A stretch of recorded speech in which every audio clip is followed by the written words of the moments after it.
Alors, on va estimer les paramètres de ce modèle. Estimer les paramètres, qu'est-ce que ça veut dire?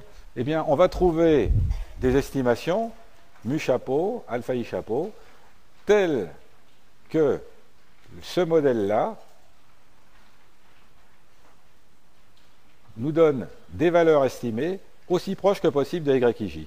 Alors, vous voyez, ici, YIJ, ce sont les données observées, égale mu chapeau plus alpha i chapeau, c'est ce que je cherche, plus un résidu, parce que je me doute bien que je ne vais jamais y arriver. Alors, ce que je veux, c'est trouver mu chapeau, trouver alpha i chapeau, en faisant en sorte que le modèle s'ajuste le mieux possible aux données.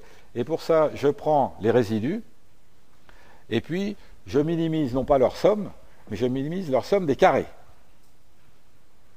Bien. Notez bien que ici, il s'agit de ce qu'on appelle des résidus observés. On va les calculer, les EIJ. C'est quelque chose qui est très différent des résidus théoriques qu'on a vus tout à l'heure, epsilon IJ. Les résidus théoriques, les epsilon IJ, je ne les connaîtrai jamais. D'accord? Par contre, les EIJ, je vais les connaître, effectivement, je vais calculer mu chapeau et alpha i chapeau de façon à ce qu'ils soient le plus petit possible. Ben, pour qu'ils soient le plus petit possible, une des idées qui présente beaucoup d'avantages techniques, c'est de minimiser somme des EIJ carrés. On pourrait minimiser la somme des valeurs absolues, mais il se trouve que ça a de bien moins bonnes propriétés. Alors, à quelles estimations on aboutit? Eh bien, on va obtenir des estimations qui sont complètement naturelles. Regardez, mu chapeau i, on va prendre y bar i.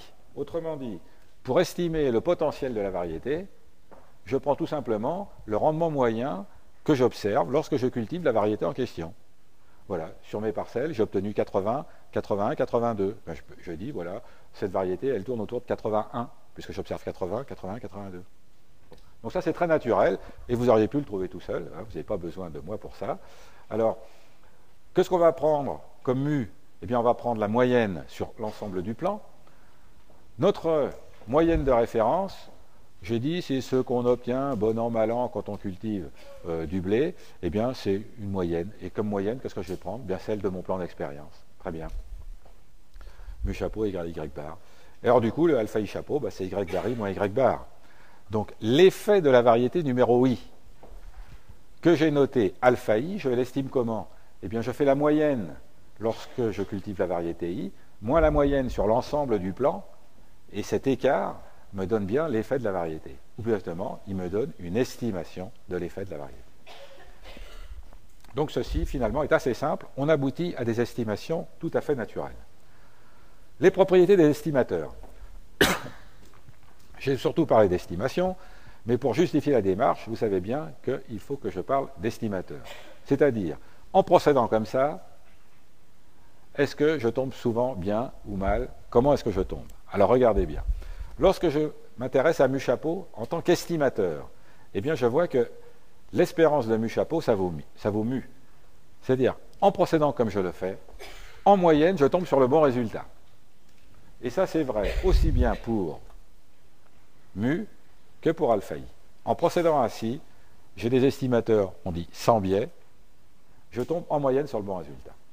Alors, tomber sur le bon résultat en moyenne, c'est bien. Maintenant, encore faut-il ne pas être trop loin du résultat, parce que si je suis 25 quintets au-dessus, 25 quintets au-dessous de temps en temps, ça ne va pas aller du tout. Il ne faut pas que je sois trop loin. Ça, malheureusement, je ne le contrôle pas. Ça dépend de mon expérimentation. Par contre, je peux le mesurer. Alors, la variance de alpha i chapeau, que je vais souvent noter sigma 2 indicé par alpha i chapeau, regardez ce que ça vaut. Alors, vous reconnaissez ici sigma 2 sur R. Ça nous rappelle tout à fait la variance d'une moyenne, hein, le fameux sigma 2 sur N. Et bien ici, c'est sigma 2 sur R. Qu'est-ce que c'est R? C'est le nombre de répétitions. C'est le nombre de parcelles par variété. Donc, autrement dit, j'ai par exemple 5 parcelles pour une variété. Et bien dans ce cas-là, ma variance ici, ça vaut fondamentalement sigma 2 sur 5.